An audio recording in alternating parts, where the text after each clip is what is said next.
everyone, welcome to For Nurses Preparation YouTube channel. I am Ritu. Let's start today's Fundamental of Nursing questions.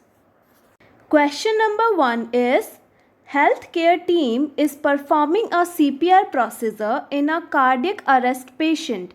Which of the following intervention should be taken at the time of CPR to maintain circulation? एक health team एक cardiac arrest वाले मरीज में CPR का procedure कर रही है।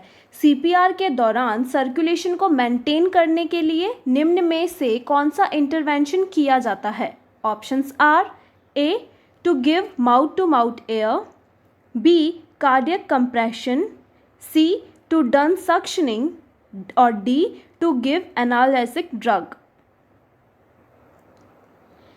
And the correct option is option number B, that is cardiac compression. CPR एक एमरजेंसी प्रोसीजर होता है जो कि मुख्यतः तब किया जाता है जब मरीज में ब्रीदिंग बंद हो जाती है।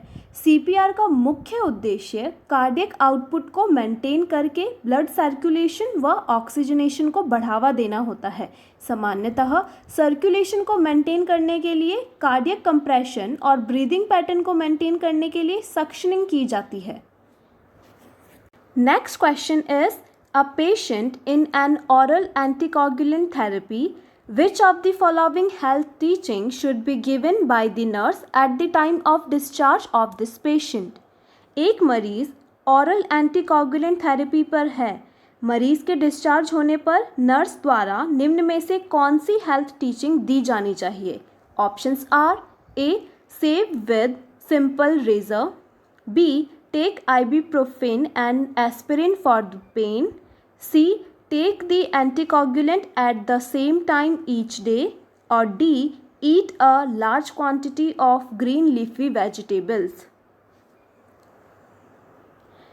And the correct option number C, that is take the anticoagulant at the same time each day. Anticoagulant therapy वाले पेशेंट को एवरी डे सेम टाइम पर दवाई लेने का इंस्ट्रक्शन दिया जाना चाहिए और इस थेरेपी के साथ एस्पिरिन व आइबुप्रोफेन ड्रग को अवॉइड किया जाना चाहिए। इसके अलावा ग्रीन लीफी वेजिटेबल को भी अवॉइड करना चाहिए क्योंकि इनमें विटामिन के होता है जो कि एंटीकोगुलेंट ड्रग के लिए एंटागोनिस्ट का कार्य करता है। मरीज में ब्लीडिंग की संभावना के कारण सिंपल रेजर के बजाय इलेक्ट्रिक रेजर का यूज़ करना चाहिए। Next question is, a patient is on TPN therapy after the surgery. Which of the following clinical finding indicates the complication in TPN therapy? एक मरीज सर्जरी के बाद TPN थेरेपी पर है। निम्न में से कौन सी क्लिनिकल फाइंडिंग TPN थेरेपी के कॉम्प्लिकेशन को इंडिकेट करती है? Options are A absent bowel sound, B pain, C increased urine glucose और D abdominal cramping. Correct option will be option number C, that is increased urine glucose. Urine में glucose का बढ़ना glycosuria कहलाता है। यह clinical finding मुख्यतः TPN therapy की एक कॉम्प्लिकेशन मानी जाती है। एब्डोमिनल क्रैम्पिंग का मुख्य संबंध डायरिया या कॉन्स्टिपेशन से होता है। यदि बॉवल मूवमेंट अनुपस्थित हो तो या एब्सेंट हो तो TPN थेरेपी प्रारंभ की जाती है और मरीज में पेन का संबंध मुख्यतः सर्जरी से होता है। Next question is, which of the following is the best method to fulfil nutritional needs in the acute peritonitis patient? एक एक्यूट पेरिटोनाइटिस वाले मरीज में न्यूट्रिशन नीड की पूर्ति के लिए निम्न में से सबसे बेस्ट मेथड कौन सा होगा? ऑप्शंस आर ए गैस्ट्रिक एटर्नल feeding, B parental feeding, C oral feeding और डी नेजल एटर्नल feeding. And the correct option is option number B, that is paternal feeding. Peritonitis जो डिजीज़ होती है, इस सिचुएशन में जीआई ट्रैक के perforation के द्वारा अब्डोमिनल कैविटी में न्यूट्रिशन प्रोडक्ट के प्रवेश का डर रहता है, अतः इसको रोकने के लिए पेशेंट को मुख्यतः पैरेंटल न्यूट्रिशन के द्वारा न्यूट्रिशनल नीड पूरी की जाती है। इस कंडीशन में शेष ऑप्शन वाली फीडिंग को अवॉइड किया जाना चाहिए। Question number 5 is Which of the following drugs is responsible for the contraction in iris in the eye? निम्न में से आँख की पुतली यानी आइरिस का कॉन्ट्रैक्शन करने वाली ड्रग क्या कहलाती है? Options are A frusemide, B mydriatics, C narcotics और D mycotic. And the correct option will be option number D, that is mycotics. पुतली, तारा या आइरिस, इसका कॉन्ट्रैक्शन करने वाली जो ड्रग होती है उसको हम बोलते हैं माइकोटिक्स।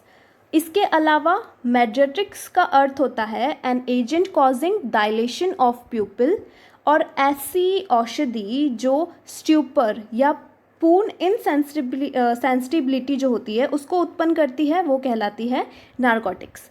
और जो फ्रूजेमाइड होती है ये एक डायूरेटिक ड्रग होती है। Next question is when effectiveness of a two drugs given at a same time increases or decreases, so this effect is called। जब दो ड्रग्स को एक साथ देने से उनके इफ़ेक्टिवनेस में कमी या बढ़ोतरी आती है तो यह इफ़ेक्ट क्या कहलाता है?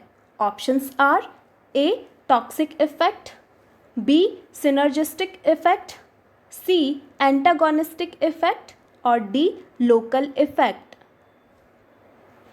And the correct option will be option number B, that is synergistic effect। Synergistic effect और सहयोगी प्रभाव दो या अधिक ड्रग को एक साथ देने पर उत्पन्न होता है। यह प्रभाव ड्रग के प्रभावों से कम या अधिक या सर्वथा भिन्न भी हो सकता है, जैसे अल्कोहल व बार्बिट्यूरेट संयुक्त रूप में प्रयोग करने से प्राणघातक सिद्ध होता है। Next question is which of the following procedure is done when the excessive fluid is taken out from the pleural cavity? निम्न में से प्लूरल कैविटी में भरे हुए एक्सेसिव फ्लूइड को बाहर निकालने के लिए कौन सा प्रोसीजर किया जाता है? Options are A bronchoscopy, B lumbar puncture, C abdominal paracentesis और D thoracentesis. And the correct option will be option number D, that is thoracentesis। thoracentesis का मीनिंग होता है एक निडल द्वारा चेस्ट वॉल में से होकर प्लूरल स्पेस को भेदना यानी पंक्चर होता है। इस प्रोसीजर में मुख्य उद्देश्य प्लूरल फ्लूइड या जैसे ब्लड, सीरस फ्लूइड, पस आदि व एयर यानी न्यूमोथोरेक्स को प्लूरल स्पेस से बाहर निकालना होता है। थोरेसिक कैविटी में ब्लड भरने को हम बोलेंगे हीमोथोरेक्स।